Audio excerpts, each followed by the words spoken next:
Hi, my name is Steve. I'm from a Korean law firm called SEUM.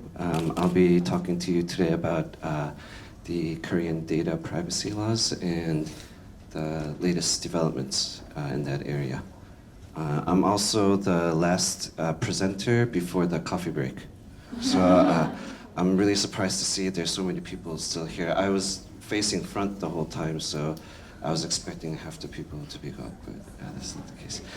Actually, as Gabriel was presenting, I realized there's a logic to the order of the presenters. There was the EU, there's UK trying to get out. There's Switzerland that said no, thank you, and then there's the rest of us who were never asked to join. Yeah, so there's actually a order to that.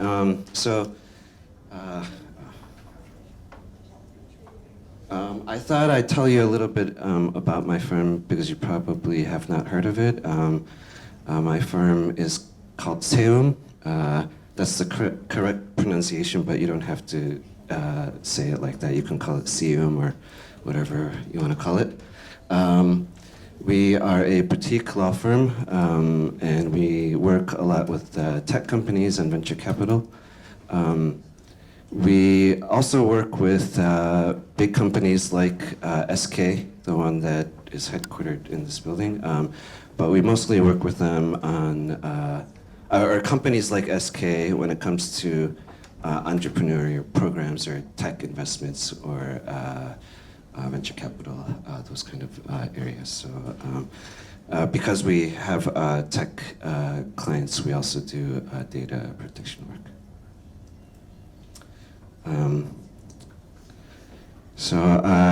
I will try to keep it short because I know we're over time. I'll first talk about the Korean data privacy rules, just a brief overview, and then talk about the amendments. Some of the amendments to the laws that have been made in the past few years, and also the proposed amendments that are before the legislature now. Do you want to translate what I've said so far, or no? Oh, yeah, I can translate. 他刚才就给大家介绍一下，他接下来将分成2个方块来讲。第一个就是说韩国的隐私规则目前是一个什么样的情况。第二个就是他们韩国这个隐私规则过去曾经有过什么样的修订，以及未来可能会有什么样的修订，但是目前还是处于一种悬而未决的状态。These are the statutes that would apply to data protection. The main one is the Personal Information Protection Act, which I guess would be the equivalent to GDPR or other statutes like that in the other jurisdictions. And this other one, which you don't have to translate, it's applies to all personal information on the internet, basically. So that applies to all the online operators. There's also a separate statute for location information, one for credit information, and the last one, the Financial Holding Company Act, applies to financial institutions and transfer of customer information.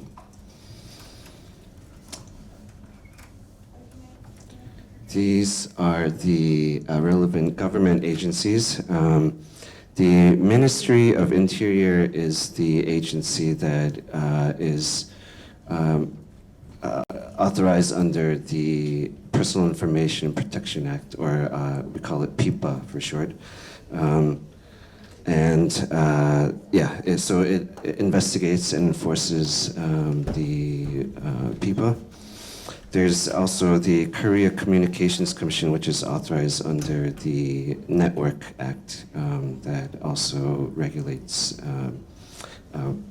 personal information, data breaches, and such other matters. The PIPA also under PIPA, there's another agency called the Personal Information Protection Commission, which you think would be the main agency that governs personal information. But at the moment, it is only authorized to develop policies related to data protection, and it actually doesn't enforce the law. This is one of the changes that is proposed and before the legislature now, and I can talk about that a little bit later. The Financial Services Commission is the agency that regulates financial services institutions, and they also enforce data breaches with respect to financial institutions. So PIPA is the main law that, general law that applies to personal information, collection of personal information. I think it's fairly similar to GDPR. There's obviously overlap in some areas where it's different. I think for our audience here, maybe the relevant questions would be what I've written on the bottom there. Are only Koreans protected? Well, the law doesn't specify whether it's for Korean residents or citizens or anybody, but generally even if it's not specifically stated, it's a general principle in Korea is that it would apply to Korean residents. It's not necessarily citizens, but Korean residents. The other question that you may have is whether the PIPA applies to foreign companies. This is an area, this is a question, there's not a clear answer for it yet, but there has been a court case that is well known. Some users of Google, I'm not sure if it was for Gmail or YouTube or which service it was, but some Korean users requested to have their information deleted, and Google, I think it was to not to delete, but to verify what information they had collected, and Google did not comply with the request, and they went through a court order to get this information. And the court, it was a appellate court, held that even if you are not a Korean company, this law does apply if you're collecting information from Korean residents. So it's not clear, specified in the statute, but the regulators' position generally is that it does apply to foreign companies.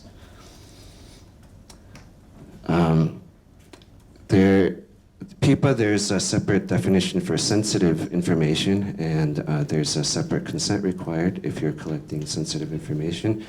There is no separate definition for pseudonymized information, but this is also one of the changes that is being proposed now.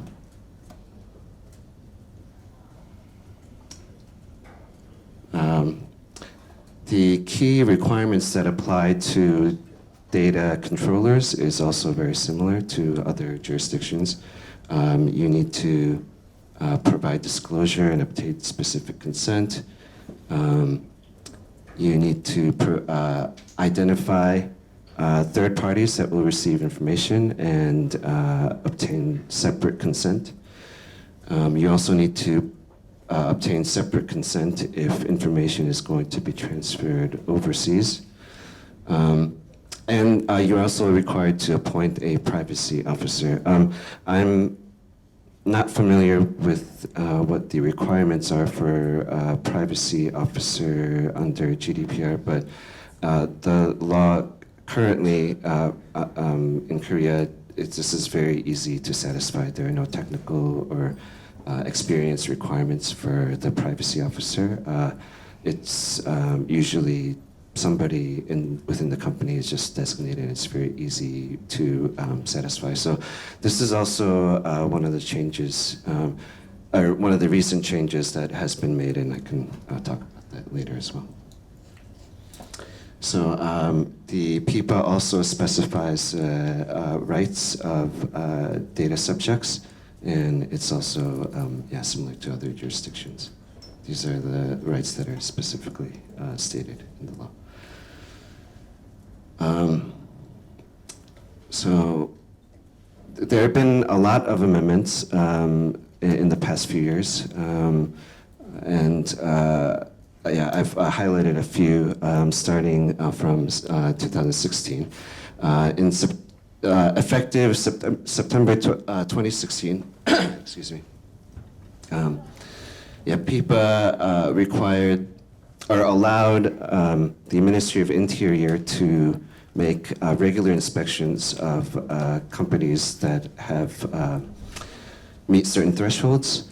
Before then, there was no regular inspection that was made by the authorities, and basically they would only respond to complaints or, I guess disclosures of data breaches.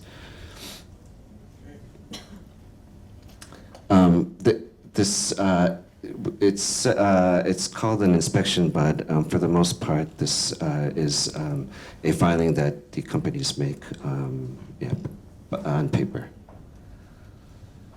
October 2017, there was another amendment that went into effect for the consents that were obtained under PIPA. The rules were amended to specifically require certain types of formatting for text, highlighting if you are obtaining consent for marketing, or if you're obtaining consent for sensitive information and such other matters.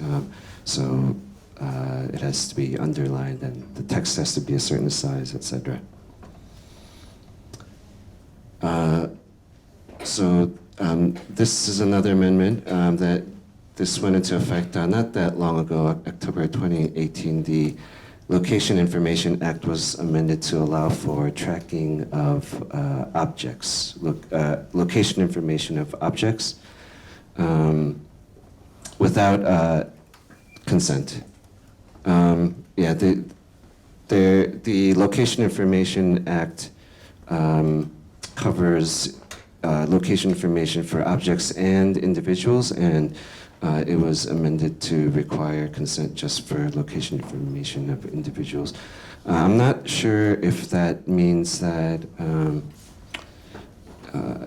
location information of mobile phones is allowed. That would be an object, but that would be tied to an individual. So I think that in most cases you would need consent to get location information of mobile phones. This is an amendment that went into effect this month. I believe this was an amendment that was proposed to be consistent with GDPR. The foreign online businesses are now required to designate a local agent if they meet a certain threshold. So as you can see here, there's a revenue and a user threshold.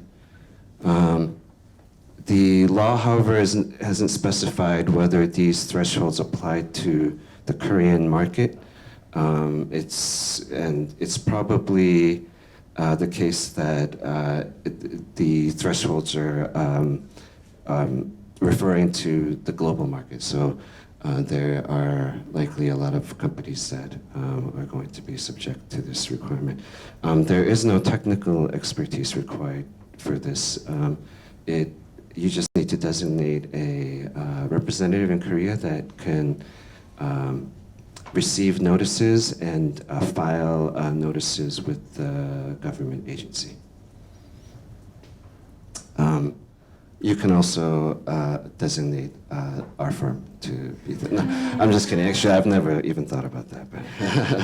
But there's another amendment going into effect in May 2019. And as I mentioned before, the PIPA only I mean, PIPA requires that you appoint a data privacy officer, but it's a very easy requirement to satisfy. Starting May 2019, for companies that meet certain thresholds, you'll be required to appoint a chief information security officer whose exclusive job is to perform this position, and the person will have to meet certain technical or experience requirements. I think it's 4 or 5 years of relevant experience. So right now, before the legislature, there's a proposal to amend PIPA and the Credit Information Act to allow for to add a definition for pseudonymized information. This is information that is not.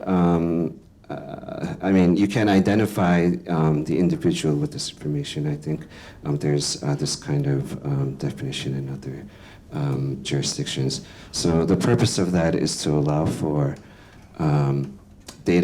big data businesses to generate statistics from using this information. As you saw before, there's a number of government agencies that regulate personal information or data privacy, and this proposal is also going to make the Personal Information Protection Commission the central agency that investigates and enforces the law. Okay. Yeah, that's the end of my presentation. Thank you.